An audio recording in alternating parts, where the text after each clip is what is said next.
বিসমিল্লাহির রহমানির রহিম। গুরু ক্লাবের নিয়মিত আয়োজন আমাদের কার্ড ভিত্তিক যে ক্লাসগুলো চলছে ধারাবাহিক ক্লাসের আজকের 18তম ক্লাসে তোমাদের স্বাগত জানাচ্ছি। যারা যুক্ত হয়েছে তাদেরকে ক্লাসে অভিনন্দন, এবং যারা যুক্ত হয়েছে ইতোমধ্যেই তোমাদেরকে বলবো তোমরা লাইভটি দ্রুত শেয়ার করো যাতে অন্যরাও খুব দ্রুত আমাদের ক্লাসে যুক্ত হতে পারে। আমরা পবিত্র রমজান উপলক্ষে ক্লাসের সময়ে সামান্য পরিবর্তন এনেছি। আমাদের রেগুলার 9টায় ক্লাস শুরু হতো, এখন আমরা 10টায় ক্লাসগুলো অনুষ্ঠিত করছি, যার ধারাবাহিকতায় তোমরা জানো আমরা বিগত ক্লাসগুলোতে ইংরেজি সাহিত্যের উপর আলোচনা করছিলাম। ইংরেজি সাহিত্যের উপর তোমাদের বিভিন্ন প্রশ্ন উত্তরের ধারাবাহিকতায় আজ আমাদের সামনে রয়েছে কার্ড 18, অর্থাৎ বিসিএস প্রিলিমিনারি অ্যাডভান্স কোর্সের 18তম কার্ডের উপর আজ আমরা আলোচনা করব। আজ আমাদের আলোচনার বিষয় হচ্ছে ইংরেজি সাহিত্য সম্পূর্ণ সিলেবাস। ইংরেজি সাহিত্য সম্পূর্ণ সিলেবাসের উপর আমরা আলোচনা করব। আজকে আমরা কোনো চ্যাপ্টার ওয়াইজ কোনো কথা বা চ্যাপ্টার ওয়াইজ কোনো আলোচনা তোমাদের জন্য রাখবো না, শুধু প্রশ্ন উত্তর থাকবে। আজকে আমরা সম্পূর্ণ অধ্যায়ে আমরা মোট 27টি লেসন রেখেছি, অর্থাৎ ইংলিশ লিটারেচারের জন্য যে 27টি লেসন রয়েছে সেই 27টি লেসন থেকে তোমাদের জন্য আজ 27টি প্রশ্ন থাকবে, যে প্রশ্নগুলোর উত্তর তোমরা একই সাথে প্রদান করবে এবং তোমরা নিজেদেরকে যাচাই করে নেবে যে সবগুলো 27টি প্রশ্নে কার কতটি উত্তর হচ্ছে, তোমরা এটি নিজ দায়িত্বে গণনা করে রাখবে।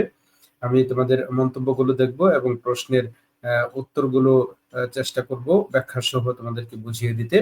যারা যুক্ত হয়েছো তারা কে কোথা থেকে আমাকে শুনছো দ্রুত মন্তব্য করে জানাবে। আমাকে সঠিকভাবে শুনতে তোমাদের সমস্যা হচ্ছে কিনা, যদি কোনো ইস্যু প্রবলেম হয় অবশ্যই তোমরা জানাবে, আমি চেষ্টা করব প্রবলেম সলভ করার।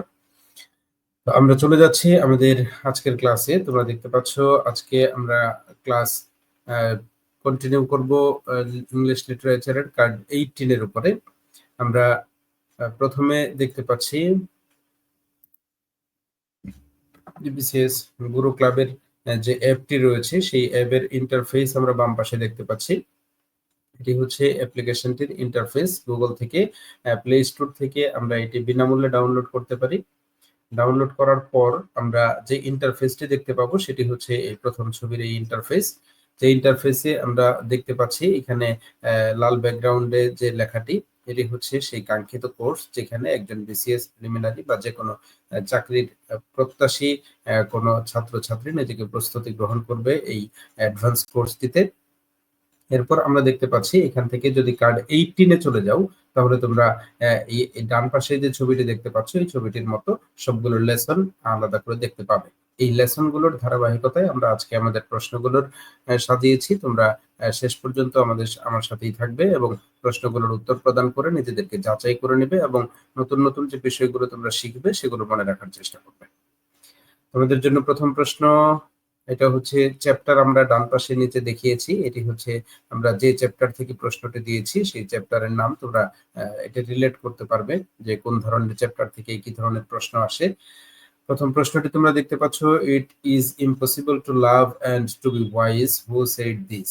ইট is impossible to love and to be wise. খুব চমৎকার একটি কথা যে একই সাথে ভালোবাসা এবং জ্ঞানী হওয়া অসম্ভব। ভালোবাসার মধ্যে আবেগ থাকবে, যে আবেগের মধ্যে পাগলামি থাকবে, এই ধরনের একটি ভাব বোঝানোর জন্য কে এই বিখ্যাত কথাটি বলেছেন? Samuel Beckett. অপশনে রয়েছে জিবি শ।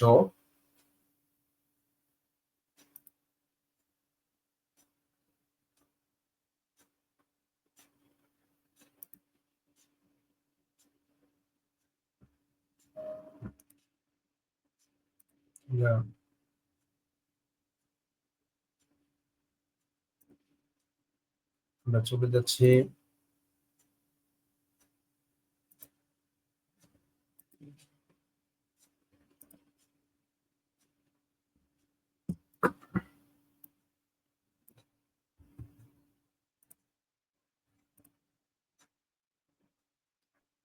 আশা করি দেখতে পাচ্ছ তোমরা। তোমাদের জন্য প্রথম প্রশ্ন, it is impossible to love and to be wise.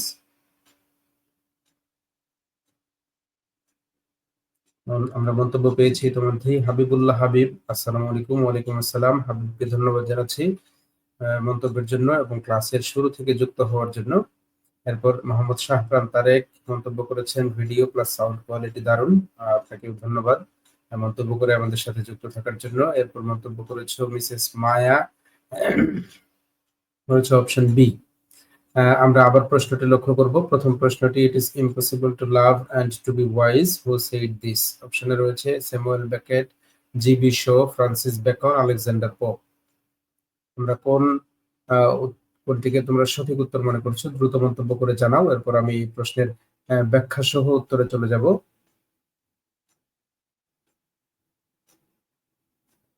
এটি আমাদের আজকের ক্লাসের প্রথম প্রশ্ন। It is impossible to love and to be wise, এই চমৎকার কথাটি বলেছেন ফ্রান্সিস বেকন। আমরা জানি ফ্রান্সিস বেকন হচ্ছে, তার মূল পরিচয় হচ্ছে উনি একজন এসেইস্ট, অর্থাৎ উনি প্রবন্ধকার, যার পরিচয় প্রবন্ধ।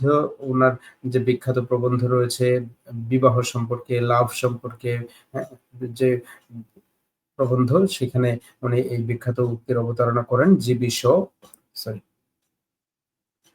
জিবি শো নয়, এর সঠিক উত্তর হচ্ছে ফ্রান্সিস বেকন। আমরা বলেছি ফ্রান্সিস বেকন এর সঠিক উত্তর, আমরা এটি মনে রাখবো।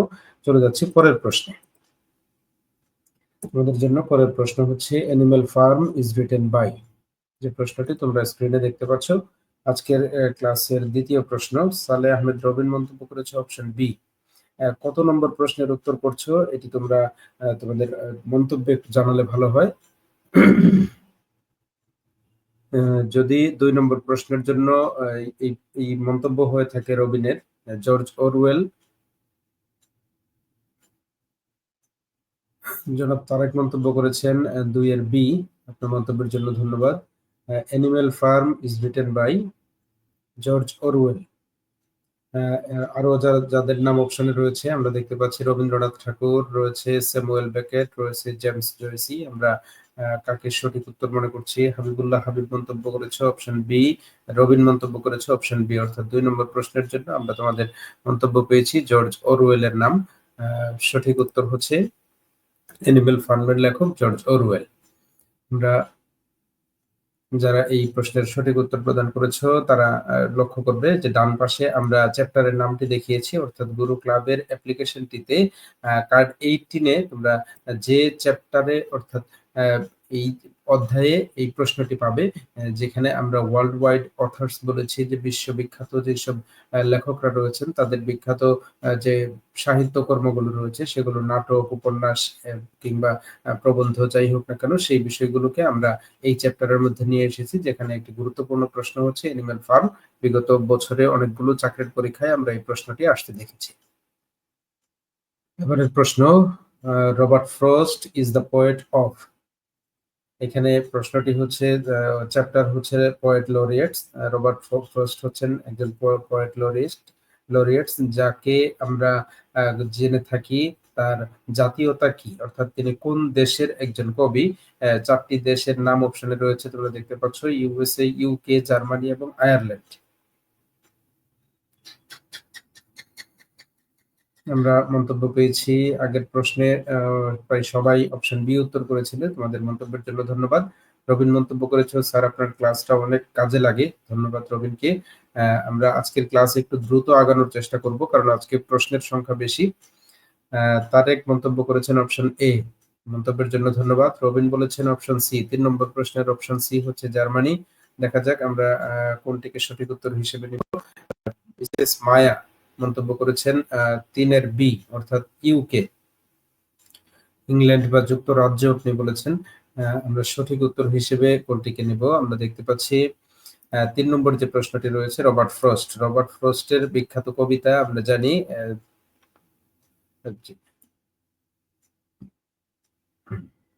There is miles to go before I sleep, I have promises to keep। যে বিখ্যাত কবিতাটি আমরা বিভিন্ন সিনেমায় বা নাটকে শুনে থাকি, একটি চমৎকার কবিতা। এই কবিতাটি একটি মোটিভেশনাল কবিতা। আমি মনে করব যে তোমরা যারা পড়াশোনা করছো, যদিও খুব বেশি প্রয়োজন নেই, পরীক্ষার জন্য খুব বেশি প্রয়োজন নেই, তারপরেও মোটিভেশনের জন্য এই কবিতাটি তোমরা পড়তে পারো। এই যে বিখ্যাত কবি রবার্ট ফ্রস্টের নাম আমরা দেখছি, উনি ওনার জাতীয়তা বা ওনার জন্ম হচ্ছে ইউএসএ তে, অর্থাৎ উনি যুক্তরাষ্ট্রের একজন বিখ্যাত কবি।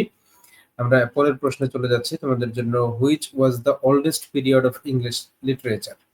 এখানে 4টি পিরিয়ডের নাম অপশনে রয়েছে। অ্যাংলো নরম্যান রয়েছে, চসার্স পিরিয়ড রয়েছে, রেনেসা পিরিয়ড রয়েছে, অ্যাংলো স্যাক্সন পিরিয়ড। আমরা এখানে কোন উত্তরটিকে সঠিক উত্তর হিসেবে নিব? এটা আমরা 4 নম্বর চ্যাপ্টারে আমরা এই প্রশ্নটি দেখব। প্রশ্নটি আমরা চতুর্থ অধ্যায় থেকে করেছি, তোমরা দেখতে পাচ্ছ। আমিনুর রহমান বলেছো 3 নম্বর প্রশ্নের উত্তর কি? আমি আবার বলে দিচ্ছি, 3 নম্বর প্রশ্নের উত্তর ছিল রবার্ট ফ্রস্ট, একজন আমেরিকান কবি, অর্থাৎ রবার্ট ফ্রস্টের জন্ম ইউএসএ তে, যুক্তরাষ্ট্রের কবি। আমরা 4 নম্বর প্রশ্নে রয়েছি। রবিন মন্তব্য করেছে অপশন সি, অর্থাৎ রেনেসা পিরিয়ড। যারা যুক্ত আছো দ্রুত মন্তব্য করবে এবং লাইভটি শেয়ার করবে, যাতে অন্যরা যুক্ত হয়ে আজকের ক্লাস থেকে নতুন কিছু শিখতে পারে, জানতে পারে। এবং যে প্রশ্নগুলো তোমরা পাচ্ছ সেই প্রশ্নগুলোর উত্তর তোমরা যদি জানা থাকে অবশ্যই মন্তব্য করবে সঠিক উত্তর, এবং যদি না জানা থাকে সেই ক্ষেত্রে তোমরা অনুমান করে প্রশ্নের উত্তর মন্তব্য করলে তোমরা নিজেদেরকে যাচাই করতে পারবে যে তোমাদের অনুমান কতটা সঠিক হয়। যেহেতু ইংরেজি সাহিত্য একটি আনকমন পড়ার জায়গা, এটি সাধারণত আমরা স্কুল লাইফে, কলেজ লাইফে কিংবা বিশ্ববিদ্যালয় লাইফে যদি ইংরেজি সাহিত্যের ছাত্র না হয়ে থাকি তাহলে আমরা এই বিষয়গুলো পড়ি না। তাই এটি একটি নতুন পড়া আমাদের জন্য, চাকরি প্রার্থীদের জন্য। তাই এই জায়গাটিতে আমাদের প্র্যাকটিসের দরকার। এই জায়গাটিতে নতুন যে বিষয়গুলো তোমরা শিখবে সেই বিষয়গুলো নিজেদের মতো নোট সংগ্রহ করবে এবং সেই নোটটি রিভিশন করার মাধ্যমে নিজেদেরকে প্রস্তুত রাখবে। মন্তব্য পেয়েছি মিসেস মায়া বলেছে অপশন বি, অর্থাৎ চসার্স পিরিয়ড। আমরা সঠিক উত্তরে চলে যাচ্ছি। 4 নম্বর প্রশ্নের সঠিক উত্তর হচ্ছে the oldest period of English literature is Anglo Saxon period. আমরা প্রথম যে যুগ ইংরেজি সাহিত্যের যুগ বিভাগ করি সেখানেই আমরা অ্যাংলো স্যাক্সন পিরিয়ড দিয়েই মূলত আলোচনাটা শুরু করি, তাই সঠিক উত্তর হচ্ছে অ্যাংলো স্যাক্সন পিরিয়ড। যে পিরিয়ডে একজন উল্লেখযোগ্য ইংরেজি সাহিত্যিক হচ্ছেন জিওফ্রে চসার, তার নামে আলাদা কোনো পিরিয়ড সেভাবে নেই, কাজে সঠিক উত্তর হবে না। এরপর আমরা পেয়েছি অ্যাংলো নরম্যান পিরিয়ড, কাজে এটি পরের, এবং রেনেসা পিরিয়ড তার চেয়েও পরের সময়কালে আমরা পেয়েছি। সঠিক উত্তর হচ্ছে অ্যাংলো স্যাক্সন পিরিয়ড। তোমাদের জন্য এবার 5 নম্বর প্রশ্ন, যেটি যে চ্যাপ্টার থেকে আমরা প্রশ্নটি করেছি। তোমরা ডান পাশে নিচে দেখতে পাচ্ছ রাইটার্স ইন ডিফারেন্ট জনরাস, অর্থাৎ বিভিন্ন ধরনের যে লেখকরা রয়েছেন তার মধ্যে উল্লেখযোগ্য লেখকদের নিয়ে আমাদের যে চ্যাপ্টারটি সাজানো হয়েছে সেখান থেকে 5 নম্বর প্রশ্ন। Charles Dickens is mostly known as, Charles ডিকেন্সের যে নাম আমরা বলে থাকি, জেনে থাকি, আমরা পড়ে থাকি, চার্লস ডিকেন্সকে আমরা সবচেয়ে কি নামে বা কি পরিচয়ে তিনি আমাদের কাছে প্রসিদ্ধ? 4টি পরিচয় অপশনে উল্লেখ রয়েছে, তোমরা দেখতে পাচ্ছ। প্রথমটি রয়েছে পোয়েট, অর্থাৎ কবি। এরপর রয়েছে নোভেলিস্ট, ঔপন্যাসিক। রয়েছে এসেইস্ট, অর্থাৎ প্রবন্ধকার। এরপর রয়েছে স্টোরি রাইটার, গল্পকার বা কথা সাহিত্যিক।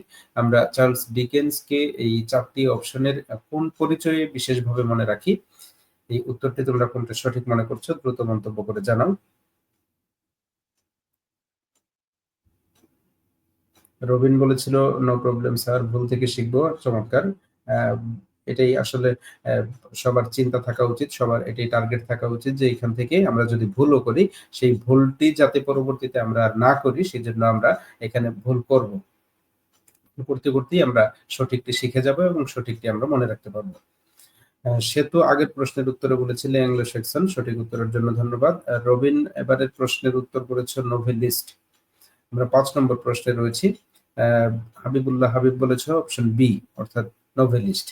মন্তব্যের জন্য তোমাদের ধন্যবাদ। আজকে যেহেতু আমরা বেশি প্রশ্নের উত্তর দিব তাই তোমাদেরকে বলবো তোমরা একটু দ্রুত মন্তব্য করবে। আজকের প্রশ্নগুলোর দ্রুত মন্তব্য পেলে আমি একটু দ্রুত এগোতে পারবো।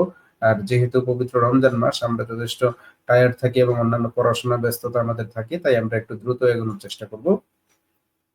5 নম্বর যে প্রশ্নটি রয়েছে, চার্লস ডিকেন্স মূলত কোন পরিচয়ে আমাদের কাছে অধিক পরিচিত? সেই অপশনে 4টি পরিচয় রয়েছে। কবি রয়েছে, ঔপন্যাসিক রয়েছে, প্রবন্ধকার এবং কথা সাহিত্যিক। সঠিক উত্তর হচ্ছে ঔপন্যাসিক। আমরা চার্লস ডিকেন্সের বিখ্যাত কিছু উপন্যাসের কথা জানি, যেমন গ্রেট এক্সপেকটেশন রয়েছে,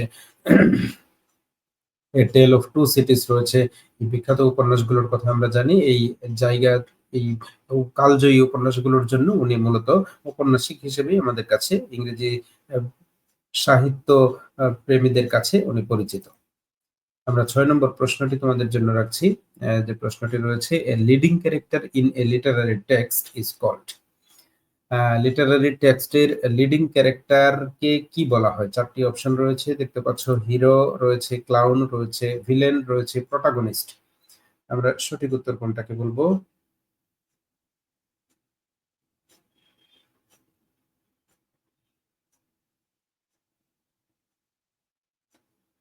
তোমরা মন্তব্য করেছো ৫ নম্বর প্রশ্নের অপশন বি ছিল সঠিক উত্তর।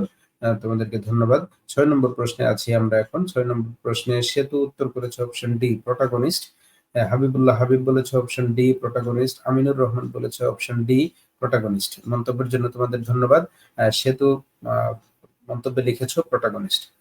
মন্তব্যের জন্য ধন্যবাদ। সঠিক উত্তর হচ্ছে প্রোটাগনিস্ট। অর্থাৎ কোন ইংরেজি কোন সাহিত্যের যে রচনা, সেটি নাটক হতে পারে, সেটি উপন্যাস হতে পারে, সেখানে যদি যে লিডিং ক্যারেক্টারটি রয়েছে, অর্থাৎ মূল যে চরিত্রটি রয়েছে, সেই মূল চরিত্রটিকে ইংরেজি সাহিত্যে লিটারারি টার্মসে বলা হয় প্রোটাগনিস্ট, অর্থাৎ মূল চরিত্র বা কেন্দ্রীয় চরিত্র।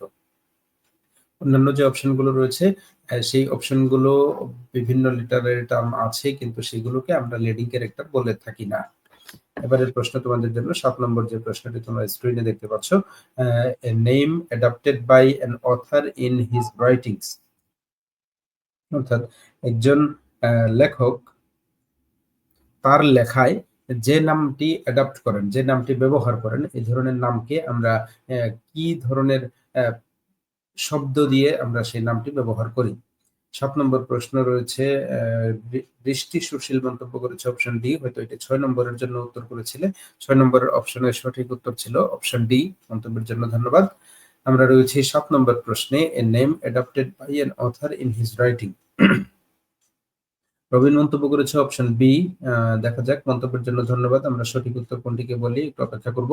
যারা আজকের এই লিঙ্কটি আজকের এই লাইভটি শেয়ার করবে, তারা মন্তব্যে জানালে তোমাদেরকে আজকের ক্লাসের লেকচারটি ক্লাস শেষে পিডিএফ আকারে পাঠিয়ে দেওয়া হবে। আজকে যেহেতু প্রশ্ন বেশি, তোমাদের শেখার সুযোগও বেশি, তাই তোমরা সকলেই লাইভটি শেয়ার করবে, যাতে আজকে ক্লাসে আমি পার্টিসিপেন্ট বেশি পাই এবং তোমাদের অংশগ্রহণ দ্রুত যাতে আমরা লক্ষ্য করি।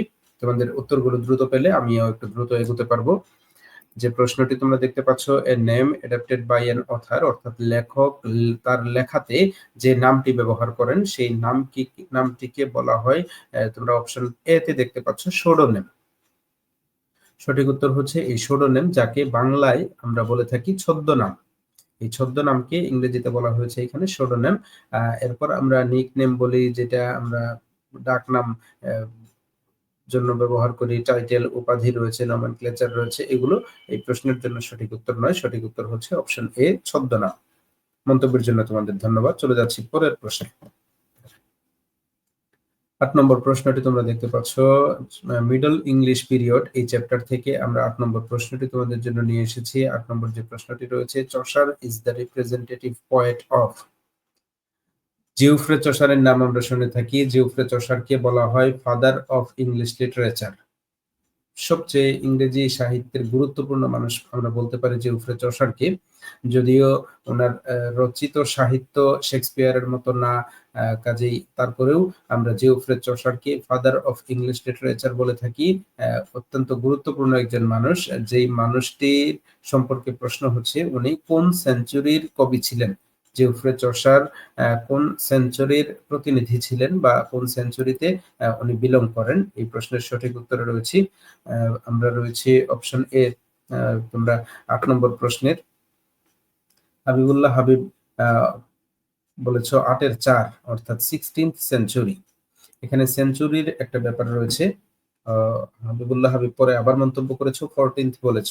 মন্তব্যের জন্য ধন্যবাদ। আমরা সঠিক উত্তরে চলে যাব। সেই ক্ষেত্রে সেঞ্চুরির যে হিসাবটি রয়েছে, হিসাবটি আমাদের একটু আগে বুঝে নিতে হবে যে সেঞ্চুরি আমরা কিভাবে হিসাব করি।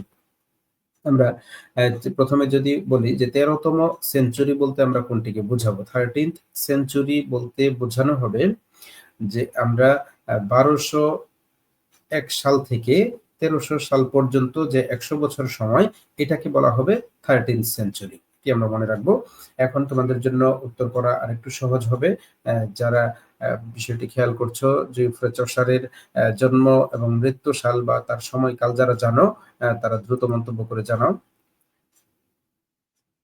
জিওফ্রে চসারের যে সময়ে উনি ছিলেন, মূলত ওনার সময়টি ছিল হচ্ছে 1340 থেকে 1400 সাল পর্যন্ত উনি ছিলেন। এবার নিশ্চয়ই বুঝতে পারছো, যেহেতু এটি 1400 সাল পর্যন্ত, অর্থাৎ এটি 14th সেঞ্চুরি হবে। সঠিক উত্তর অপশন বি, 14th সেঞ্চুরি বলেছিলে হাবিব। হাবিবকে ধন্যবাদ সঠিক উত্তরের জন্য। চলে যাচ্ছি পরের প্রশ্নে। 9 নম্বর প্রশ্ন রয়েছে, the divine comedy is an novel, drama, এসে, এপিক। 4টি অপশন রয়েছে। যে চ্যাপ্টার থেকে আমরা প্রশ্নটি করেছি, চ্যাপ্টার হচ্ছে এপিক্স এন্ড এলিজিস।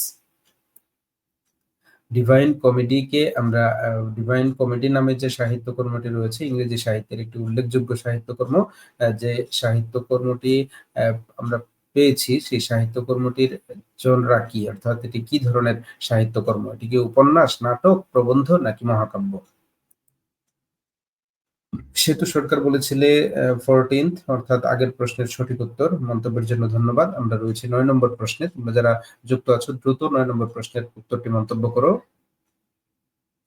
আজ আমরা একটু দ্রুত এগোনোর চেষ্টা করছি। সেতু বলেছ ডি, অর্থাৎ এপিক। সালেহ আহমেদ রবিনও বলেছ অপশন ডি। তোমাদের মন্তব্যের জন্য ধন্যবাদ। এই প্রশ্নের সঠিক উত্তর হচ্ছে এপিক বা মহাকাব্য। ডিভাইন কমেডি, এটি যদিও নাম লেখা রয়েছে কমেডি, তারপরে এটি ড্রামা বা প্লে নয়, এটি হচ্ছে একটি এপিক বা মহাকাব্য। মন্তব্যের সঠিক উত্তরের জন্য তোমাদের ধন্যবাদ। আমরা 10 নম্বর প্রশ্নে রয়েছি। Which of the following Nobel laureates is British.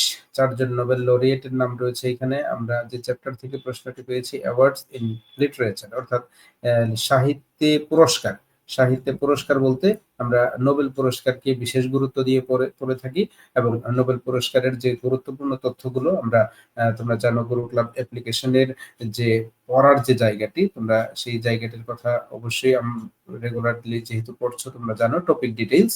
সেই টপিক ডিটেইলসে আমরা অ্যাওয়ার্ডস বলতে নোবেল পুরস্কারকে বিশেষভাবে ফোকাস করেছি। সেখান থেকেই তোমাদের জন্য প্রশ্ন, which of the following Nobel laureates is British. এই 4 জন অপশনে থাকা নোবেল লরিয়েটের মধ্যে কে ব্রিটিশ? এখানে অপশনে রয়েছে রুডিয়ার্ড কিপলিং, রয়েছে সাল্লি প্রথম, রয়েছে সেলমা লেজারলফ, রয়েছে উইলিয়াম বাটলার ইয়েটস, সংক্ষেপে WB ইয়েটস বলে থাকি আমরা যাকে। এই 4 জন নোবেল বিজয়ীর মধ্যে কে ব্রিটিশ? তোমরা 10 নম্বর প্রশ্নের উত্তরে বলেছ বৃষ্টি সুশীল, বলেছ অপশন ডি, অর্থাৎ William Butler Yeats. Ahmed Robin বলেছ অপশন এ, রুডিয়ার্ড কিপলিং। আমরা রয়েছি 10 নম্বর প্রশ্নে, চলে যাচ্ছি সঠিক উত্তরে। 10 নম্বর প্রশ্নটি আমি আবার বলছি, যে কোন নোবেল লরিয়েট ব্রিটিশ জাতীয়তায় ছিলেন? আমরা যে অপশন এ তে যাকে দেখতে পাচ্ছি, রুডিয়ার্ড কিপলিং, উনি হচ্ছেন ব্রিটিশ ছিলেন, এবং একই সাথে উনি নোবেল পুরস্কার বিজয়ীও ছিলেন। তাই সঠিক উত্তর হচ্ছে অপশন এ। এরপর আমরা যাকে দেখতে পাচ্ছি, সাল্লি প্রথম, ওনার জাতীয়তা ছিলেন ফ্রেঞ্চ, মনে রাখবো, উনি ছিলেন ফ্রান্সের অধিবাসী। এরপর আমরা যার নাম দেখতে পাচ্ছি, সেলমা লেজারলফ, তার জাতীয়তা হচ্ছে সুইডেন, আমরা এটি মনে রাখবো। উনি সুইডেন এবং একই সাথে নোবেল বিজয়ী ছিলেন ইংরেজি সাহিত্যে।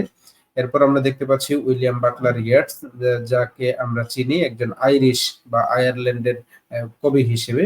কাজেই সঠিক উত্তর হবে অপশন এ।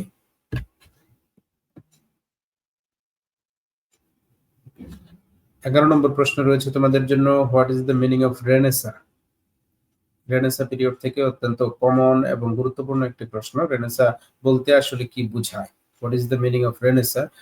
অপশন 4টি রয়েছে, the revival of battle, the revival of reformation, the revival of learning, the revival of life. অর্থাৎ রিভাইভাল কথাটির অর্থ আমরা জানি, রিভাইভাল অর্থ হচ্ছে পুনর্জাগরণ। এখানে রেনেসা অর্থ যদিও পুনর্জাগরণ বলা হয়, কিন্তু এটি আসলে কিসের পুনর্জাগরণ বোঝায়? এখানে 4টি অপশন রয়েছে, রয়েছে সংস্কার, রয়েছে যুদ্ধ, রয়েছে শিক্ষা, রয়েছে জীবন।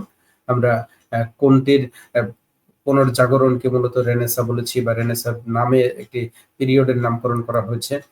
এই সঠিক উত্তরটি তোমরা জানাবে। এরপর মন্তব্যে চলে যাচ্ছি। মন্তব্য পেয়েছি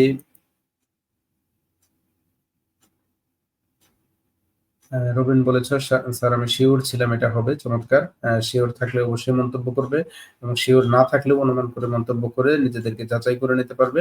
মিসেস মায়া মন্তব্য করেছ দ্য রিভাইভাল অফ ব্যাটল যদি 11 নম্বর প্রশ্নের জন্য উত্তর করে থাকো। সেতু এবং রাখি মন্তব্য করেছ অপশন সি অর্থাৎ the revival of learning. Robin বলেছ 11 নম্বর প্রশ্নের জন্য সঠিক উত্তর option A revival of battle অর্থাৎ যুদ্ধের জাগরণ। আমরা রাখির মন্তব্য পেয়েছি 11 সি অর্থাৎ রিভাইভাল অফ লার্নিং। মন্তব্যের জন্য তোমাদের ধন্যবাদ। চলে যাচ্ছি সঠিক উত্তরে। এই প্রশ্নের রেনেসা বলতে যে পুনর্জাগরণ বোঝায়, সেই জাগরণটি মূলত হচ্ছে জ্ঞানের জাগরণ বা বিদ্যার জাগরণ, শেখার জাগরণ। তাই সঠিক উত্তর হচ্ছে এই লার্নিং। সঠিক উত্তর হবে অপশন সি। যারা সি উত্তর করেছো তাদেরকে ধন্যবাদ। আমরা 12 নম্বর প্রশ্নে রয়েছি। Macbeth is a Shakespeare's play. আমরা জানি উইলিয়াম শেক্সপিয়ার একজন রেনেসা পিরিয়ডের উল্লেখযোগ্য প্লে রাইট বা উল্লেখযোগ্য নাট্য নির্মাতা, যার একটি অন্যতম গুরুত্বপূর্ণ এবং ইংরেজি সাহিত্যে একটি আলোচিত নাটকের নাম ম্যাকবেথ। এই ম্যাকবেথটি কি সম্পর্কে ছিল? 4টি অপশন রয়েছে। ফ্রেন্ডশিপ রয়েছে, ম্যারেজ রয়েছে, লাভ রয়েছে, রিভেঞ্জ অর্থাৎ বন্ধুত্ব, বিবাহ, ভালোবাসা এবং প্রতিশোধ।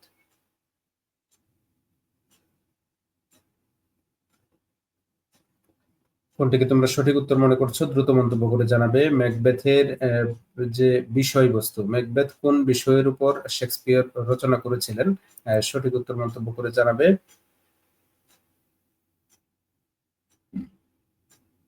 রবিন বলেছো স্যার আমি ইংলিশ লিটারেচার অনেক পড়েছি। ধন্যবাদ। পড়তে হবে, কারণ ইংরেজি সাহিত্য হচ্ছে এমন একটি বিষয় যে বিষয়টি আমরা সাধারণত এর আগে কখনো পড়িনি। কাজেই বিসিএস ভালো করার জন্য এবং এটি যেহেতু পড়লে কমন পড়বে বা পড়লে মনে রাখতে পারলে তোমাদের কাজে লাগবে, তাই এটি আমি বলবো ভালোভাবে রিভাইজ করে যদি নোট আকারে পড়া যায় তাহলে খুব ভালো কাজে দিবে পরীক্ষায়। এটি তোমরা মনে রাখবে। আমি এই প্রশ্নের মন্তব্য পেয়েছি 12 নম্বর প্রশ্নে। সঠিক উত্তর বলেছ রাজিয়া রাখি, মিসেস মায়া, সেতু সরকার, রবিন। তোমাদের উত্তর সঠিক হয়েছে। তোমরা রিভেঞ্জ উত্তর বলেছ। সেতু সরকার বলেছ অপশন সি, কিন্তু সঠিক উত্তর হচ্ছে অপশন ডি অর্থাৎ রিভেঞ্জ।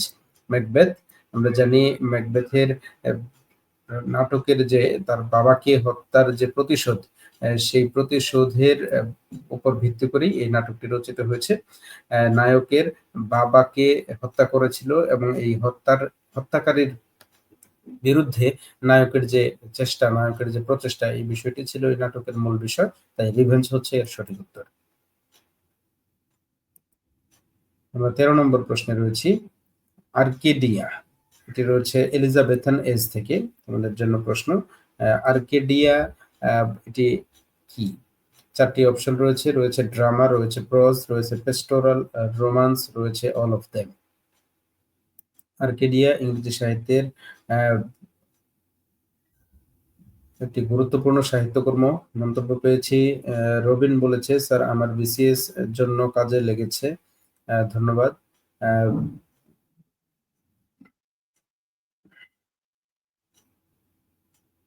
ম্যাকবেথের প্রশ্নটি রবিনের কমন ছিল।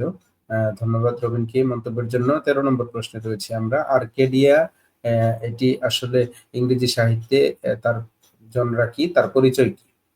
এটি তোমরা দেখতে পাচ্ছ এখানে অপশনে রয়েছে ড্রামা অর্থাৎ নাটক, রয়েছে প্রজ, প্রজ বলতে এখানে গদ্য বা গল্প বোঝানো হয়েছে। এরপর আমরা দেখতে পাচ্ছি পেস্টোরাল রোমান্স অর্থাৎ গ্রাম্য রোমান্টিক ঘটনা এমন কিছু বোঝানোর জন্য বলা হয়েছে পেস্টোরাল রোমান্স বা গ্রামীণ রোমান্স ধারার কোন লেখা। এরপর রয়েছে অল অফ দেম। আমরা চলে যাচ্ছি এই প্রশ্নের সঠিক উত্তরে। আর্কেডিয়া বলতে যে সাহিত্যকর্মটি রয়েছে সেটি একই সাথে নাটক, একই সাথে এটিকে আমরা গদ্য বলতে পারি, নাটকও বলতে পারি, এবং এই গদ্য বা নাটকে কবি তার লেখক তার গ্রাম্য রোমান্টিক ঘটনাকে বর্ণনা করেছেন। তাই পেস্টোরাল রোমান্স এটিও সঠিক উত্তর। অতএব সঠিক অপশন হবে option D all of them, অর্থাৎ সবগুলোই একই সাথে আর্কেডিয়ার মধ্যে আমরা পেতে পারি। 14 নম্বর যে প্রশ্নটি তোমরা দেখতে পাচ্ছ, a Machiavellian character is, Machiavellian character বলতে কি বোঝায়? আমরা রয়েছি ক্যারেক্টার্স ইন লিটারেচার, ইংরেজি সাহিত্যে ক্যারেক্টার একটি গুরুত্বপূর্ণ অংশ, যেখান থেকে বিগত বছরে আমরা অনেকগুলো প্রশ্ন আসতে দেখেছি। সেই জায়গা থেকেই আমরা এখানে ক্যারেক্টারের নামে গুরুত্বপূর্ণ ক্যারেক্টারগুলো সংগ্রহ করে সংকলন করে আমরা যে অধ্যায়টি তোমাদের জন্য রেখেছি টপিক ডিটেইলসে, সেখান থেকে তোমাদের জন্য প্রশ্ন মেকিয়াভেলিয়ান ক্যারেক্টার বলতে কি বোঝায়? 4টি অপশন রয়েছে।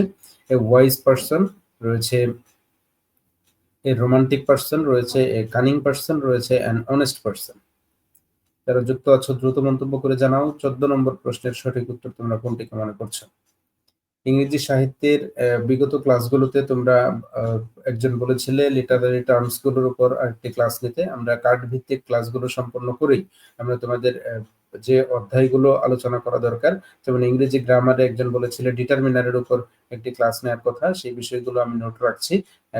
কার্ড ভিত্তিক ক্লাসগুলো শেষ হয়ে গেলেই তোমাদের অনুরোধের ভিত্তিতে যে বিষয়গুলো আলোচনা করলে তোমাদের কাজে লাগবে, একজন চাকরি প্রার্থীর উপকার হওয়ার সম্ভাবনা রয়েছে, সেই বিষয়গুলো আমরা চ্যাপ্টার ওয়াইজ তখন আলোচনা করব। আমরা 14 নম্বর প্রশ্নে মন্তব্য পেয়েছি, রাখি বলেছে অপশন এ, সেতু বলেছে অপশন সি। এই প্রশ্নের সঠিক উত্তর হচ্ছে অপশন সি, অর্থাৎ মেকিয়াভেলিয়ান ক্যারেক্টার বলতে বোঝায় ধূর্ত প্রকৃতির মানুষ। ধূর্ত প্রকৃতির বোঝানোর জন্য আমরা কানিং পারসন বলছি। এখানে ওয়াইজ অর্থ জ্ঞানী, রোমান্টিক বা সৎ এই ধরনের কোনো উত্তরের জন্য মেকিয়াভেলিয়ান ক্যারেক্টারকে বোঝানো হয় না। এটি হচ্ছে মেকিয়াভেলিয়ান ক্যারেক্টার একটি নেগেটিভ অর্থে বোঝানো হয়। এর সঠিক উত্তর হবে কানিং পারসন। 15 নম্বর যে প্রশ্নটি তোমরা দেখতে পাচ্ছ, জ্যাকোবিয়ান এজ থেকে তোমাদের জন্য রয়েছে এবারের প্রশ্ন। জ্যাকোবিয়ান এজ থেকে প্রশ্ন হচ্ছে, who is called father of metaphysical play? Metaphysical play এর জনক কাকে বলা হয়? এখানে যে 4টি অপশন রয়েছে তারা সবাই মেটাফিজিক্যাল প্লে রাইট, অর্থাৎ মেটাফিজিক্যাল নাটক তারা রচনা করেছেন। তার মধ্যে কাকে আমরা এগিয়ে রাখবো, অর্থাৎ কার অবদান এই জায়গাতে সবচেয়ে বেশি? 4টি অপশন রয়েছে, রয়েছে জর্জ হারবার্ট, রয়েছে জন ডন, রয়েছে অ্যান্ড্রু মার্ভেল, আর রয়েছে রবার্ট টেনিসন, লর্ড টেনিসন। আমরা কাকে সঠিক উত্তর বলবো 15 নম্বর প্রশ্নের জন্য দ্রুত মন্তব্য করে জানাও। সেতু বলেছিল selfish person with violent character, right? এই সেলফিশ অর্থ বোঝানোর জন্য আমরা যে কাছাকাছি অর্থটি পাই ওটি ছিল কানিং পারসনের অপশনটি। মন্তব্যের জন্য ধন্যবাদ। আমরা রয়েছে 15 নম্বর প্রশ্নে। 15 নম্বর প্রশ্নে রাখি বলেছে অপশন বি। মন্তব্যের জন্য ধন্যবাদ।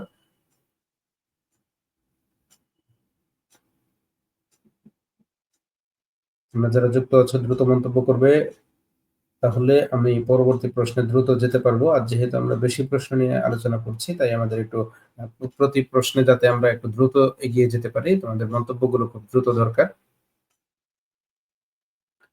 সালেহ আহমেদ রবেন বলেছ অপশন ডি। যদি 15 নম্বর প্রশ্নের জন্য হয়ে থাকে তাহলে তুমি সঠিক উত্তর বলেছ লর্ড টেনিসনকে। আমরা রয়েছি 15 নম্বর প্রশ্নে। প্রশ্নটি হচ্ছে ফাদার অফ মেটাফিজিক্যাল প্লে কাকে বলা হয়? সঠিক উত্তর হচ্ছে জন ডন। অর্থাৎ যে বাকি যে 3 জন রয়েছে, জর্জ হারবার্ট রয়েছে, অ্যান্ড্রু মার্ভেল রয়েছে, লর্ড টেনিসন, জ্যাকোবিয়ান পিরিয়ডের এই 4 জন লেখকই মেটাফিজিক্যাল প্লেতে তাদের গুরুত্বপূর্ণ অবদান ছিল। তবে সবচেয়ে বেশি অবদান ছিল জন ডনের। তাই সঠিক উত্তর হচ্ছে জন ডন। জন ডনকে বলা হয় মেটাফিজিক্যাল প্লে এর ফাদার, অর্থাৎ উনি সবচেয়ে বেশি এবং সবার শুরুতে এবং এই এ ধরনের প্লে নিয়ে কাজ করেছেন, রচনা করেছেন। 16 নম্বর প্রশ্ন তোমরা দেখতে পাচ্ছ, to the virgins who wrote this? Caroline age থেকে তোমাদের জন্য প্রশ্ন। এই চ্যাপ্টারে আমরা কোন লেখককে পেয়েছি, যে লেখকের একটি উল্লেখযোগ্য সাহিত্যকর্ম হচ্ছে টু দ্য ভার্জিনস? এই বিখ্যাত সাহিত্যকর্মটির রচয়িতা কে?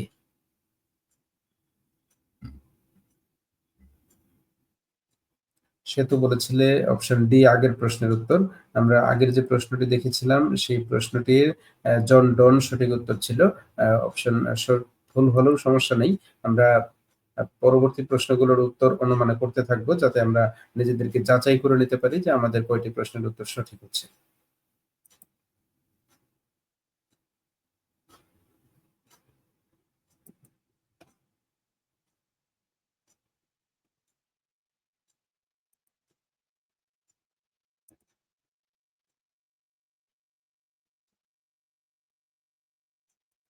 যারা যুক্ত আছো দ্রুত মন্তব্য করে জানাও। রবিন বলেছে অপশন এ, টু দ্য ভার্জিনস।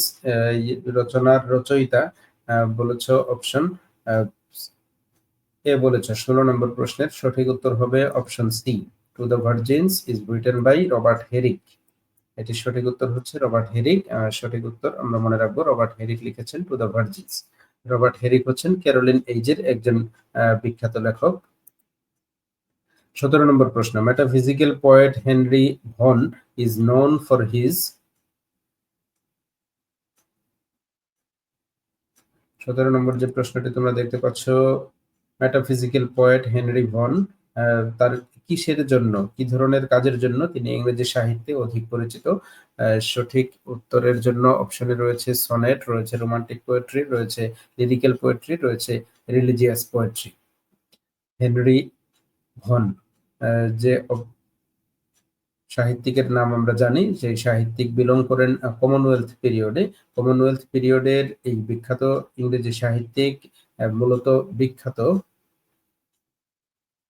তিনি মূলত অধিক পরিচিত হচ্ছে তার রিলিজিয়াস পোয়েট্রির জন্য, অর্থাৎ উনি ধর্মীয় কাব্য বেশি রচনা করেছেন এবং অন্যান্য যে অপশনগুলো রয়েছে সেগুলোতে তার অবদানের চাইতে ধর্মীয় কাব্য রচনায় তার ভূমিকা বেশি ছিল, তাই তিনি অধিক পরিচিত। কমনওয়েলথ এজের এইখান থেকে তোমাদের জন্য এই প্রশ্নটি ছিল। এরপর আমরা যে অধ্যায়টি দেখতে পাচ্ছি এটি হচ্ছে নিষিদ্ধ গ্রন্থ সমূহ। এটি অত্যন্ত গুরুত্বপূর্ণ একটি চ্যাপ্টার, যে চ্যাপ্টারে আমরা খুব ইন্টারেস্টিং কিছু তথ্য তোমাদের জন্য রেখেছি। তার আলোকেই 18 নম্বর প্রশ্নটি তোমাদের জন্য, who is the writer of Lady Chatterley's lover. Lady Chatterley's lover এর রাইটার বা লেখক কে? চারজনের নাম অপশনে রয়েছে, দেখতে পাচ্ছ। থমাস হার্ডি, রয়েছে ডি.এইচ. লরেন্স, রয়েছে চার্লস ডিকিন্স, রয়েছে সমারসেট মম।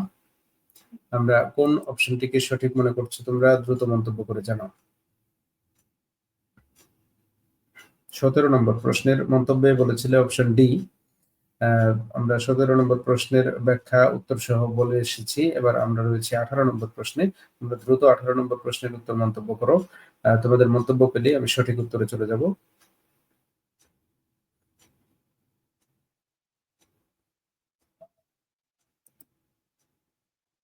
তোমরা দেখতে পাচ্ছ প্রশ্নটি হচ্ছে অত্যন্ত সহজ এবং কমন একটি প্রশ্ন, যে প্রশ্নটি এতে পূর্বে বিভিন্ন চাকরির পরীক্ষায় আমরা আসতে দেখেছি। লেডি চ্যাটারলিস লাভার এই বিখ্যাত নিষিদ্ধ গ্রন্থটি কার রচনা? অপশনে রয়েছে থমাস হার্ডি, রয়েছে ডি.এইচ. লরেন্স, রয়েছে চার্লস ডিকেন্স, রয়েছে সমারসেট মম। আমরা সঠিক উত্তর কোন কাকে বলবো দ্রুত মন্তব্য করো। 18 নম্বর প্রশ্ন, লেডি চ্যাটারলিস লাভার কার লেখা?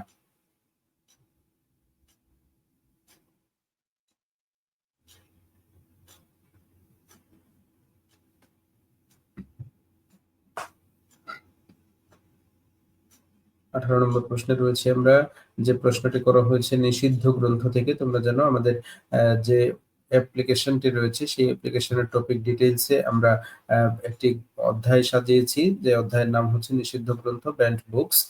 সেখান থেকেই এবারের 18 নম্বর প্রশ্নটি তোমাদের জন্য। রাখি মন্তব্য করেছে অপশন বি, অর্থাৎ ডি.এইচ. লরেন্স। মন্তব্যের জন্য ধন্যবাদ। সঠিক উত্তর হচ্ছে 18 নম্বর প্রশ্নের জন্য ডি.এইচ. লরেন্স। রাখির মন্তব্য সঠিক হয়েছে। লেডি চ্যাটারলিস লাভার এই গ্রন্থের লেখক হচ্ছেন ডি.এইচ. লরেন্স। আমরা চলে যাচ্ছি পরের প্রশ্নে। অল ফর লাভ, চমৎকার একটি নাম, ভালোবাসার জন্যই সবাই। All for love is a famous play, এটি হচ্ছে একটি বিখ্যাত নাটক। এই বিখ্যাত নাটকের নাট্যকার বা রচয়িতা কে? যিনি রেস্টোরেশন পিরিয়ডে বিলং করেন, তাকে আমরা কি নামে ইংরেজি সাহিত্যে পেয়েছি? তার বিখ্যাত নাটকটির হচ্ছে অল ফর লাভ। আমরা কাকে সঠিক উত্তর বলছি দ্রুত তোমরা মন্তব্য করো। জন বুনিয়ান, অপশনে রয়েছে জন লক, রয়েছে স্যামুয়েল বাটলার, রয়েছে জন ড্রাইডেন। এটা তোমরা সঠিক উত্তর মনে করছো। আমরা 19 নম্বর প্রশ্নে রয়েছি। All for love is a famous play written by.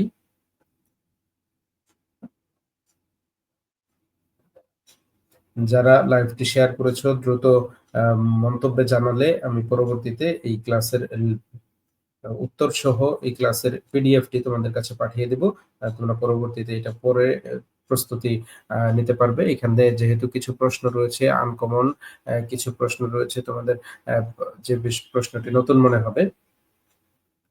আমরা ১৯ নম্বর প্রশ্নে রয়েছি, মন্তব্য পেয়েছি মিসেস মায়া এবং সেতু সরকার বলেছে অপশন ডি, এবং রবিনও বলেছে অপশন ডি। সঠিক উত্তর হচ্ছে জন ড্রাইডেন, অর্থাৎ অপশন ডি, অল ফর লাভ, একটি বিখ্যাত নাটকের নাম, যে বিখ্যাত নাটকটির নাট্যকার বা রচয়িতা হচ্ছেন জন ড্রাইডেন। সঠিক উত্তরের জন্য ধন্যবাদ। চলে যাচ্ছি পরের প্রশ্নে। হু রোট দ্য গোল্ডেন নোটবুক? আরেকটি চমৎকার গ্রন্থের নাম আমরা দেখতে পাচ্ছি অপশনে, দ্য গোল্ডেন নোটবুক।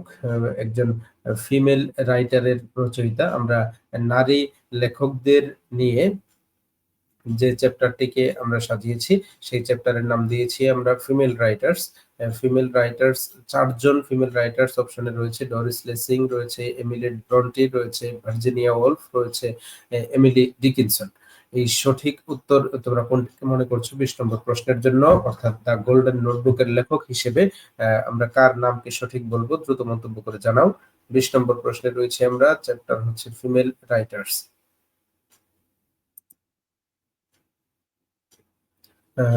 এর মধ্যে রবিন মন্তব্য করেছে 18 নম্বর প্রশ্নের উত্তর কি হবে? আমরা একটু বেঁকে যাচ্ছি, 18 নম্বর প্রশ্নটি আবার একটু দেখছি।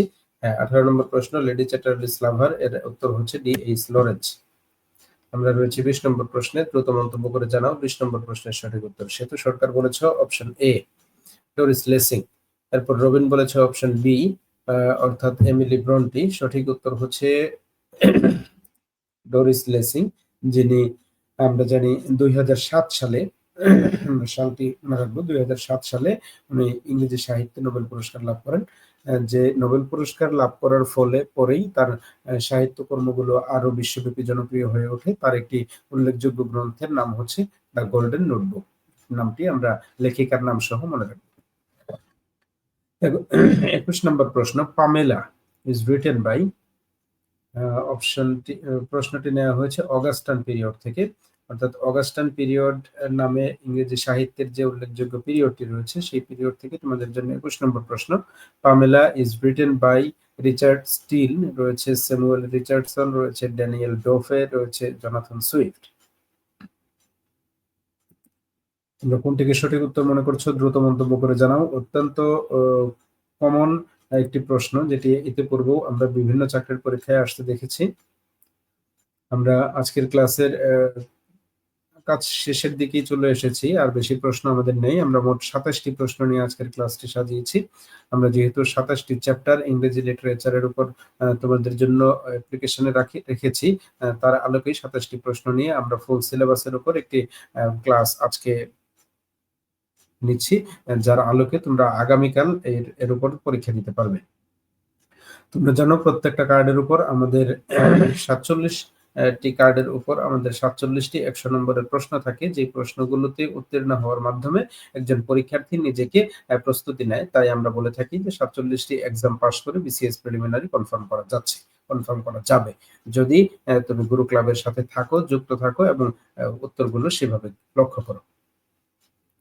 আমরা 21 নম্বর প্রশ্নের উত্তর মন্তব্যে পেয়েছি রবিন এবং সেতু সরকার বলেছ অপশন বি, অর্থাৎ স্যামুয়েল রিচার্ডসন। 21 নম্বর প্রশ্নের সঠিক উত্তরে চলে যাচ্ছি আমরা। প্রশ্নটি হচ্ছে পামেলা, এই বিখ্যাত উপন্যাসটির রচয়িতা হচ্ছেন স্যামুয়েল রিচার্ডসন, অর্থাৎ 21-এর অপশন সঠিক উত্তর হচ্ছে অপশন বি, স্যামুয়েল রিচার্ডসন। তোমরা পত্র উপন্যাসের কথা জেনে থাকবে। পত্র উপন্যাস, বাংলা সাহিত্যের কথা যদি আমরা বলি তাহলে কাজী নজরুল ইসলামের বাঁধনহারা একটি উল্লেখযোগ্য পত্র উপন্যাস। এই পত্র উপন্যাস ইংরেজি সাহিত্যে যার হাত ধরে পত্র উপন্যাসের বিকাশ ঘটে, তার মধ্যে উল্লেখযোগ্য নাম হচ্ছে স্যামুয়েল রিচার্ডসনের। ওই রকমই একটি বিখ্যাত পত্র উপন্যাস হচ্ছে পামেলা। এটি মনে রাখবো। এটি মূলত চিঠির মাধ্যমে যে উপন্যাস লেখার প্রয়াস, কাজী নজরুল ইসলাম বাঁধনহারা লিখেছেন। এরকম একটি পত্র উপন্যাস হচ্ছে পামেলা, যেটি ইংরেজি সাহিত্যে স্যামুয়েল রিচার্ডসনের রচনা। আমরা রয়েছে 22 নম্বর প্রশ্নে তোমাদের জন্য, চ্যাপ্টার হচ্ছে age of sensibility. Age of sensibility এই চ্যাপ্টার থেকে 22 নম্বর যে প্রশ্নটি তোমরা দেখতে পাচ্ছ, Thomas Gray is famous for his play, poems, elegies, novels. অর্থাৎ থমাস গ্রে নামের যে বিখ্যাত সাহিত্যিকের নাম আমরা ইংরেজি সাহিত্যে শুনে থাকি, তিনি কেন বিখ্যাত? তার নাটকের জন্য, তার কবিতার জন্য, তার শোক কাব্যের জন্য, তার উপন্যাসের জন্য। 4টি অপশন রয়েছে, সঠিক উত্তর কোনটি মনে করছো দ্রুত মন্তব্য করে জানাও।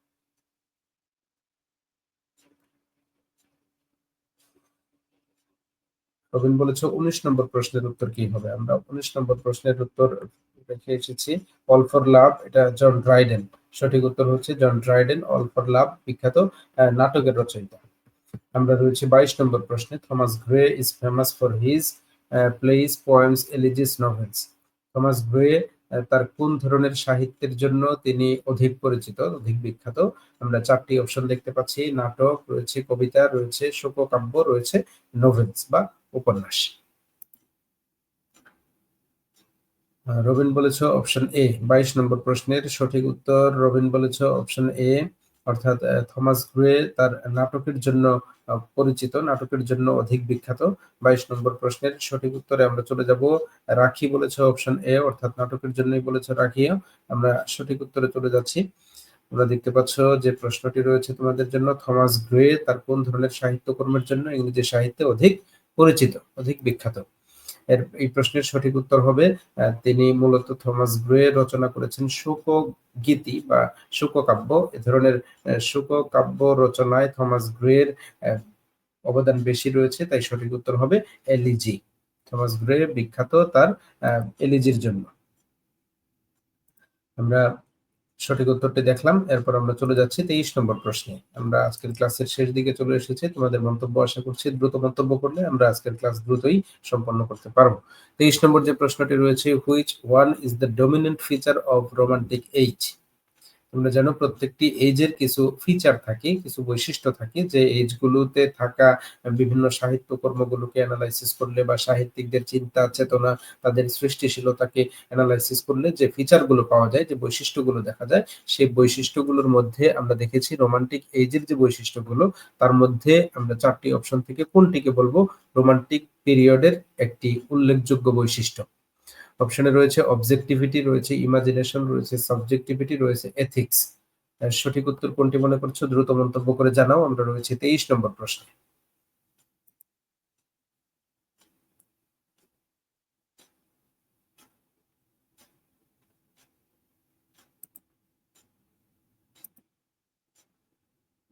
আমরা 22 নম্বর প্রশ্ন পার করে এখন 23 নম্বর প্রশ্নে রয়েছে। আমরা দেখতে পাচ্ছ, which one is the dominant feature of romantic age? Saleh Ahmed Robin বলেছ অপশন বি, অর্থাৎ ইমাজিনেশন। মন্তব্যের জন্য ধন্যবাদ। যারা যুক্ত আছো দ্রুত মন্তব্য করো, আমি চলে যাব এই প্রশ্নের সঠিক উত্তর ব্যাখ্যা সহ আলোচনা করব। আমরা জানি রোমান্টিক এইজ ইংরেজি সাহিত্যের একটি গুরুত্বপূর্ণ এজ, যে এজটি শুরু হয়েছে 1798 সালে এবং শেষ হয়েছে 1832 সালে। রোমান্টিক এইজের শুরুটা আমরা জানি লিরিক্যাল ব্যালাড প্রকাশের মধ্য দিয়ে, যেটি বিখ্যাত রচনা আমরা পেয়েছি উইলিয়াম ওয়ার্ডসওয়ার্থ এবং এস.টি. কোলরিজের মাধ্যমে। এই যে লিরিক্যাল ব্যালাড প্রকাশের মধ্য দিয়ে রোমান্টিক এইজের শুরু হয়, সেই রোমান্টিক এইজের একটি উল্লেখযোগ্য বৈশিষ্ট্য সঠিক উত্তর হিসেবে রাজিয়া রাখি বলেছে 23-এর বি, ইমাজিনেশন। সেতু সরকার বলেছে অপশন ডি। আমরা সঠিক উত্তর বলছি অপশন বি, অর্থাৎ ইমাজিনেশন।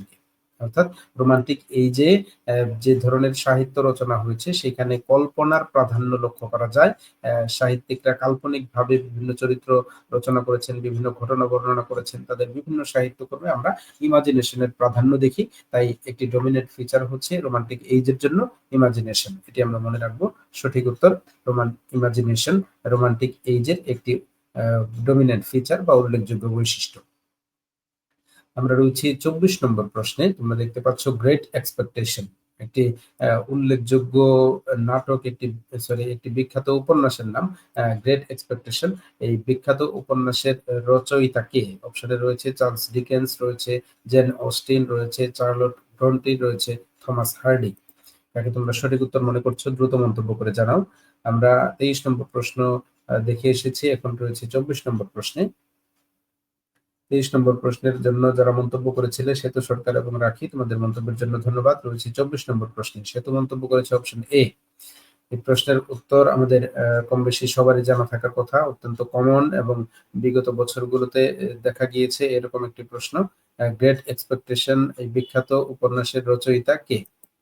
আমরা সঠিক উত্তরে চলে যাচ্ছি। সঠিক উত্তর হচ্ছে চার্লস ডিকেন্স। অর্থাৎ গ্রেট এক্সপেকটেশন নামক এই বিখ্যাত উপন্যাসের রচয়িতা হচ্ছে চার্লস ডিকেন্স, যিনি ভিক্টোরিয়ান পিরিয়ডের একজন উল্লেখযোগ্য ঔপন্যাসিক। রয়েছে 15 নম্বর প্রশ্নে, heart of darkness is a novel written by. প্রশ্নটি দেওয়া হয়েছে এডওয়ার্ডিয়ান পিরিয়ড থেকে। এডওয়ার্ডিয়ান পিরিয়ডের একটি উল্লেখযোগ্য ঔপন্যাসিকের নাম আমরা 4টি অপশনের একটিতে পাচ্ছি। তোমরা দেখতে পাচ্ছ ডি.এইচ. লরেন্স, রয়েছে উইলিয়াম সিডনি পর্টার, যাকে আমরা সংক্ষেপে ও হেনরি বলে চিনি। ও হেনরিকে ও হেনরি যার ছদ্মনাম, তাকে পুরো নাম হচ্ছে উইলিয়াম সিডনি পর্টার, যেটি অনেক সময় পরীক্ষায় আসে, এটি আমরা জেনে রাখবো। এরপর অপশনে রয়েছে জেমস জয়েস, তারপরে রয়েছে জোসেফ কনরাড। সঠিক উত্তর কি? হার্ট অফ ডার্কনেস এই বিখ্যাত উপন্যাসের রচয়িতা কে? 24-এর এ বলেছ। 24 নম্বর প্রশ্ন আমরা দেখে এসেছি। মন্তব্যের জন্য তোমাদের ধন্যবাদ। 25 নম্বর প্রশ্নে রয়েছে, আমরা দ্রুত মন্তব্য করে জানাও। তাহলে আমরা আজকের ক্লাসের শেষ দিকে চলে এসেছি। আমরা আর মাত্র 3টি প্রশ্ন আমাদের সামনে রয়েছে, যে প্রশ্নগুলোর সঠিক উত্তর আমরা দেখলেই আমরা আজকের ক্লাস শেষ করতে পারবো। রবিন মন্তব্য করেছে অপশন এ, ডি.এইচ. লরেন্সকে বলেছ 25 নম্বর প্রশ্নের, অর্থাৎ হার্ট অফ ডার্কনেস এই উপন্যাসের ঔপন্যাসিক বলেছ। সেতু সরকার বলেছে অপশন ডি। রাজিয়া রাখি বলেছে অপশন ডি, জোসেফ কনরাড। সঠিক উত্তর হচ্ছে অপশন ডি। মন্তব্যের জন্য ধন্যবাদ। আমরা 25 নম্বর প্রশ্ন দেখলাম। জোসেফ কনরাডের যে কয়েকটি উপন্যাস, তার মধ্যে সবচেয়ে বিখ্যাত উপন্যাস হচ্ছে হার্ট অফ ডার্কনেস, এটি আমরা মনে রাখবো, যিনি এডওয়ার্ড পিরিয়ডের একজন বিখ্যাত ঔপন্যাসিক সাহিত্যিক। 26 নম্বর প্রশ্নে রয়েছে আমরা, after apple picking is a poem of. একটি ইংরেজি সাহিত্যের উল্লেখযোগ্য কবিতা আফটার অ্যাপল পিকিং, এই বিখ্যাত কবিতার কবি কে? অপশনে রয়েছে পি.বি. শেলি, রয়েছে জন কিটস, রয়েছে রবার্ট ফ্রস্ট, রয়েছে পার্ল এস বাক। আমরা কাকে সঠিক উত্তর বলছি? আমরা রয়েছে রাখি মন্তব্য করেছ 25 নম্বর প্রশ্নের, সঠিক উত্তর ছিল অপশন ডি। মন্তব্যের জন্য ধন্যবাদ। আমরা রয়েছে 26 নম্বর প্রশ্নে, তোমরা দ্রুত মন্তব্য করে জানাও 26 নম্বর প্রশ্নের সঠিক উত্তর কোনটি মনে করছো? After apple picking is a poem of. Robin বলেছ অপশন বি, জন কিটস। কে বলেছে সঠিক উত্তর? আমরা 26 নম্বর প্রশ্নে রয়েছে, অপশনে রয়েছে পি.বি. শেলি, রয়েছে জন কিটস, রয়েছে রবার্ট ফ্রস্ট, রয়েছে পার্ল এস বাক।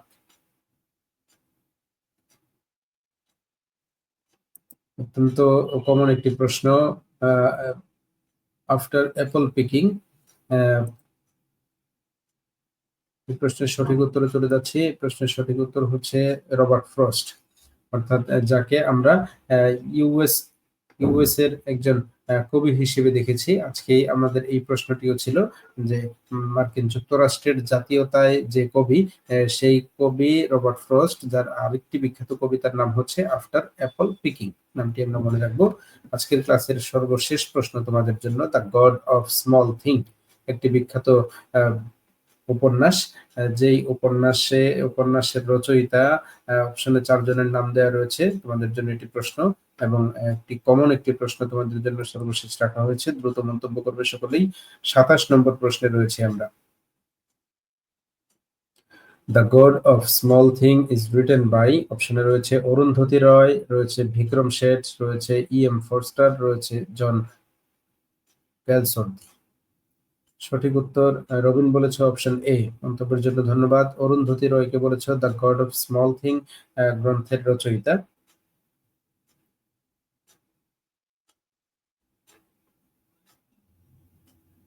আমরা প্রশ্নের সঠিক উত্তরে চলে যাব। এই প্রশ্নটি একটি বিখ্যাত উপন্যাসের নাম, the god of small thing. একটি বিখ্যাত এই উপন্যাসটির লেখিকা হচ্ছেন অরুন্ধতী রয়। আমরা অন্যান্য যে অপশনগুলো রয়েছে, সেই অপশনগুলো এই প্রশ্নের জন্য সঠিক উত্তর নয়। সঠিক উত্তর হচ্ছে অরুন্ধতী রয়, যিনি পোস্ট মডার্ন পিরিয়ডের একজন উল্লেখযোগ্য ইংরেজি সাহিত্যিক। আমরা যে প্রশ্নগুলো লক্ষ্য করলাম এই প্রশ্নগুলোতে তোমাদের জন্য কিছু জানা কিছু অজানা প্রশ্ন ছিল। আশা করি তোমরা উপকৃত হয়েছো। তোমাদেরকে শেষ পর্যন্ত যুক্ত থাকার জন্য সকলকে ধন্যবাদ জানাচ্ছি। আমাদের পরবর্তী ক্লাস অনুষ্ঠিত হবে আগামী 10 তারিখে, অর্থাৎ সোমবার রাত 10টায়।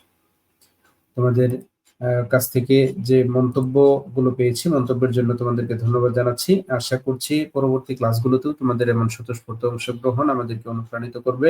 তোমাদের পরামর্শ, তোমাদের যদি কোনো অভিযোগ, যদি কোনো কিছু যোগ করার থাকে, অবশ্যই তোমরা মন্তব্যে করবে, এবং তোমাদের যদি কোনো বিষয়ে জিজ্ঞাসা থাকে আমাদের গুরু ক্লাবের সাথেই তোমাদেরকে থাকার আহ্বান জানিয়ে বিদায় নিচ্ছি।